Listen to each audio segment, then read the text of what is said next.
नमस्ते। चर्चा में आपका स्वागत है। मैं हूं शिव मिश्रा। सुब्रतो राय सहारा नहीं रहे और फर्श से अर्श तक की यात्रा और अर्श से फर्श पर आने की यात्रा समाप्त हो गई। और जब उनकी मृत्यु हुई तो बेहद गुमनामी की जिंदगी जी रहे थे। और ऐसे सभी राजनीतिक व्यक्ति विशेष, क्रिकेटर, फिल्मी हस्तियां, उद्योग जगत की हस्तियां, व्यापार जगत की हस्तियां और तमाम ऐसे लोग जो लाइन लगा लेते थे सहारा शहर में, किसी ने भी शोक संवेदना तक व्यक्त नहीं की। तो इस तरीके से बेहद गुमनामी में उनका अंत हो गया। और इस पर मैंने एक वीडियो बनाया हुआ है, आपके लिए लाभप्रद होगा, आप देखें। लेकिन आज हम एक बात करने जा रहे हैं ऐसी योजना की जिसे सुब्रतो राय सहारा ने शुरू किया और जो उनके लिए बेहद फायदे की योजना साबित हुई। लेकिन ये फ्रॉडलेंट योजना थी, लोगों को धोखा देने की योजना थी। और इसका नाम था गोल्डन की हाउसिंग स्कीम या गोल्डन की स्कीम। क्या है गोल्डन स्कीम, आपको बता देते हैं। और ये स्कीम समझने के पहले आपको ये समझ लेना आवश्यक है कि आज के युग में आप सभी के पास बैंक में खाते हैं, बैंक में फिक्स डिपॉजिट भी होंगे आपकी। तो जब कभी आप फिक्स डिपॉजिट करने जाते हैं तो हमेशा आपके दिमाग में रहता है कि हम 10,000 की फिक्स डिपॉजिट कराएंगे, 20,000 की कराएंगे, 50,000 की कराएंगे, 1 लाख की कराएंगे, और ऐसे कराते हैं। और 5 साल की हो सकती है, 1 साल की हो सकती है, 10 साल की भी हो सकती है। और मैच्योरिटी पे जो पैसा मिलेगा वो उस रसीद पे, जो आपको फिक्स डिपॉजिट रसीद मिलती है, उस पर लिखा रहता है। और वो ऑड अमाउंट हो सकता है। अगर 10,000 जमा किया है, 10 साल बाद हो सकता है वो 19,377 कुछ ऐसा हो जाए, 25,000 कुछ हो जाए, कुछ भी हो सकता है। तो इसमें जो नॉर्मल फिक्स डिपॉजिट होती है उसमें अमाउंट आप राउंडेड करके डालते हैं, कंप्लीट मल्टीपल में देते हैं। 10,000, 20,000, 50,000, ये ह्यूमन साइकोलॉजी है। लेकिन स्टेट बैंक में एक स्कीम चलती थी, उसका नाम था कैश सर्टिफिकेट। इस स्कीम को जान लेना बहुत ज़रूरी है, क्योंकि यही स्कीम आज जो आपको मिलती है उसको कहते हैं डीप डिस्काउंट बॉन्ड। तो ये स्कीम ऐसी थी, जो फिक्स डिपॉजिट है वही स्कीम थी। अंतर ये है, इसमें आपको ऑप्शन ये मिलता था कि आप मैच्योरिटी पे, यानी 10 साल बाद, 5 साल बाद कितना पैसा चाहते हैं। अगर आपने ऑप्ट किया कि 10 साल बाद आपको 10,000 रुपये चाहिए, तो आज कितना पैसा जमा करना पड़ेगा, वो कम होगा। इसका मतलब सिर्फ ये हुआ कि जो आपको मैच्योरिटी प्रोसीड्स मिलने वाली है वो कंप्लीट मल्टीपल में होगी, राउंडेड ऑफ होगी, और एक ऐसे अमाउंट में होगी जो आपको आकर्षित करेगा कि हाँ 10,000 रुपया हमको मिलेगा, 1 लाख रुपया मिलेगा, 50,000 रुपया मिलेगा 10 साल बाद। तो ये जो भारतीय स्टेट बैंक की कैश सर्टिफिकेट स्कीम थी, ये जो कैश सर्टिफिकेट हैं वो 1,000 रुपये से लेके 10,000 रुपये तक की वैल्यू के होते थे। और अगर किसी को ज़्यादा जमा करना है तो वो 10,000 वाले उतने सर्टिफिकेट ज़्यादा ले सकता है। तो क्या होता था कि मैच्योरिटी पे आपको 10,000 रुपया मिलता था, लेकिन आज देना पड़ता था। जैसे 1978 की अगर हम बात बता दें, जिस समय ये स्कीम, लगभग उसी समय सुब्रतो राय सहारा ने स्कीम शुरू की, 3,733 रुपये वगैरह देने पड़ते थे और 10 साल बाद 10,000 रुपये मिल जाते थे। इसको बहुत ध्यान से समझना पड़ेगा अगर आपको इनके फ्रॉडलेंट स्कीम को समझना है, कि भारतीय स्टेट बैंक के कैश सर्टिफिकेट में अगर आप 3,733 रुपये उस समय 1978 में जमा करते तो 10 साल बाद आपको 10,000 रुपये मिलते। तो इसमें क्या होता था, जब भी कभी इंटरेस्ट रेट घटता या बढ़ता था तो जो परचेज वैल्यू है, प्रेजेंट परचेज वैल्यू है, वो कम ज़्यादा हो जाती थी।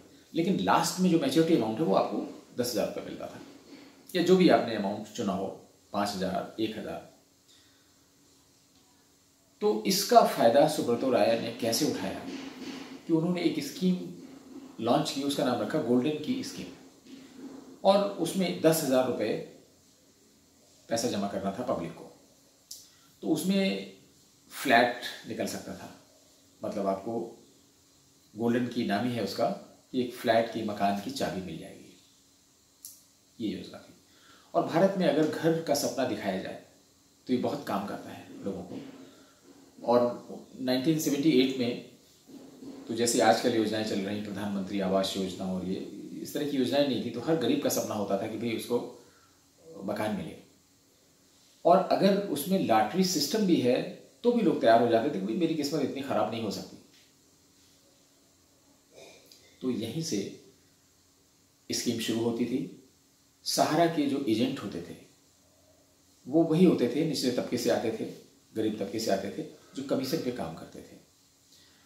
और वो जो पब्लिक के बीच में पहुंचते थे कि भाई 10,000 रुपये की जो स्कीम है, ये 10,000 रुपये आपको जमा करना पड़ेगा और उसमें आपको लॉटरी में मकान निकल सकता है।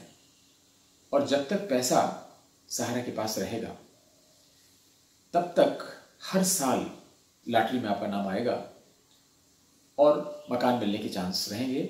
और अगर जिनको मकान नहीं मिलता है उनको कोई ना कोई गिफ्ट जरूर मिलेगा, एक ना एक गिफ्ट तो गारंटीड है। तो लोग पूछते थे कि भाई हम 10,000 रुपया जमा करेंगे तो मेरी पैसे का सुरक्षा का क्या होगा। तो वो कमीशन एजेंट कहता था कि भाई पैसा जो आपका 10,000 रुपया है ये सहारा के पास नहीं रहेगा, ये तो बैंक में जमा करा दिया जाएगा। स्टेट बैंक का 10,000 रुपये की रसीद आपको दे दी जाएगी, आप 10,000 रुपये हमको दीजिए, जमा कराइए सहारा में, और कुछ दिन बाद हम 10,000 रुपये की स्टेट बैंक की फिक्स डिपॉजिट आपको दे देंगे। इससे ज़्यादा और तो कोई प्रमाण आपको नहीं चाहिए। और इधर लॉटरी में आपका नाम निकलता रहेगा, मकान निकल सकता है, नहीं तो कोई ना कोई प्राइज जरूर निकलेगा। और वो प्राइज ऐसे होते थे जैसे उस समय हीरो मैजेस्टिक आती थी, मोपेड हीरो मैजेस्टिक हो गई, किसी का प्रेशर कुकर निकल गया, किसी की सिलाई मशीन निकल गई, और किसी का बहुत ज़्यादा किस्मत अगर अच्छी नहीं तो उसको प्रेस ही मिल गया। इस तरह की छोटे मोटे तमाम, पंखा मिल गया, ऐसी चीज़ें चलती रहती थी। सीलिंग फैन, किसी का टेबल फैन, छोटे छोटे पुरस्कार रहते थे। और मकान रहता था, मकान तो किसी एक आदमी को मिलता था, पता नहीं वो किसी को आज तक मिला या नहीं मिला, क्योंकि ऐसी जब स्कीम चलती है तो बहुत सारे स्पॉन्सर्ड प्रोग्राम भी होते हैं। उसमें एक ही मकान है, चाबी किसी को दी जा रही है, या पता नहीं करते हैं कि किसने जीता ये पुरस्कार। आज भी बहुत सारे ऑनलाइन होते हैं, उसमें डिक्लेयर किया जाता है कि भाई फलाने ने जीता ये पुरस्कार। लेकिन वो जो इस तरह के ड्रा होते थे इनके, उसमें आकर्षण का केंद्र रहता था। और ड्रा हर महीने होते थे, लॉट इनके बने हुए होते थे, और उस लॉट में जिसका होता था उनको बुलाया जाता था कि आपके सामने ड्रा किया जाएगा, और पर्ची निकालने का सिस्टम रहता था।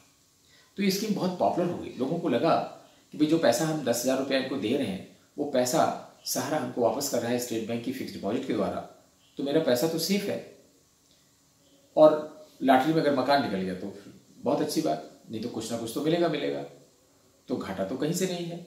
कॉमन मैन को, आम आदमी को ये बात बहुत समझ में आ गई। लोग टूट पड़े, बहुत जमा हुआ, और वो स्टेट बैंक ने जो कैश सर्टिफिकेट में बहुत ज़्यादा डिपॉजिट हुई।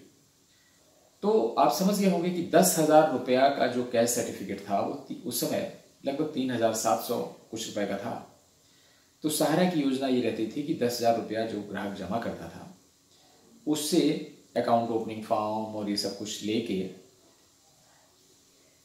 ब्रांच में ले जाके स्टेट बैंक के वो उनका अकाउंट खुलवा देते थे, और इसके बाद में वो 3,700 कुछ रुपए जमा कर देते थे। जो रिमेनिंग अमाउंट होता था 6,000 कुछ रुपए, वो पूरा का पूरा डूब जाता था, सहारा ले लेता था। अब वो 3,700 रुपए का अमाउंट जो है फिक्स डिपॉजिट का जमा हुआ, अगर देखा जाए 10,000 की फिक्स डिपॉजिट नहीं है, 10,000 का मैच्योरिटी अमाउंट है। फिक्स डिपॉजिट कितने की आज की डेट में? 3,700 कुछ की, मीन्स जो भी डीप डिस्काउंटेड वैल्यू उसकी आई है उतने की फिक्स डिपॉजिट है, और 10 साल बाद 10,000 होगा। तो ये जो इतने समय के लिए पैसा उसका फंसा है 10,000, अगर ये पूरा पूरा 10,000 जमा हुआ होता तो ये 30,000 रुपये हो गया होता, जितना भी हो गया होता।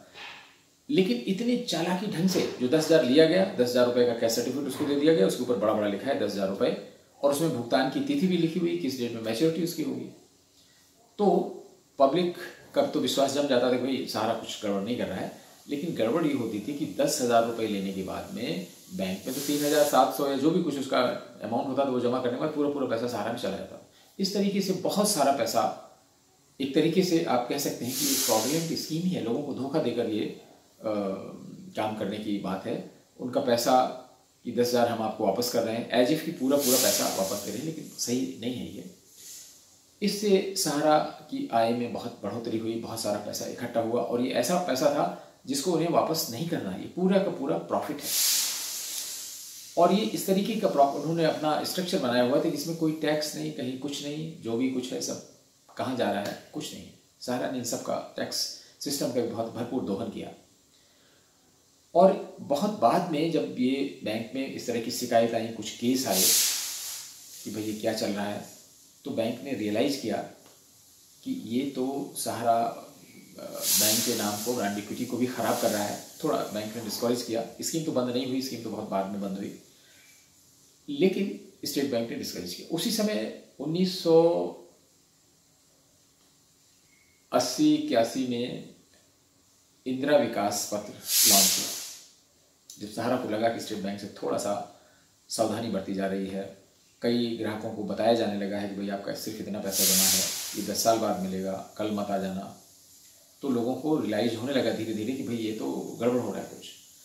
तो इंदिरा विकास पत्र भी इसी तरह का था। वो 10,000 रुपये का मिल रहा है और उसकी भी इसी तरीके की जमा होना था, और वो पोस्ट ऑफिस से इशू होता था। तो पोस्ट ऑफिस का हिसाब किताब उस समय आप जानते हैं कैसा रहा होगा। तो ये धड़ल्ले से पोस्ट ऑफिस से इंदिरा विकास पत्र के नाम पर चलने लगा। तो ये जो गोल्डन की योजना थी सहारा इंडिया की, इसने उनके लिए बहुत आधार बनाने का काम किया, सहारा का बेस बनाने का काम किया पैसे के लिए।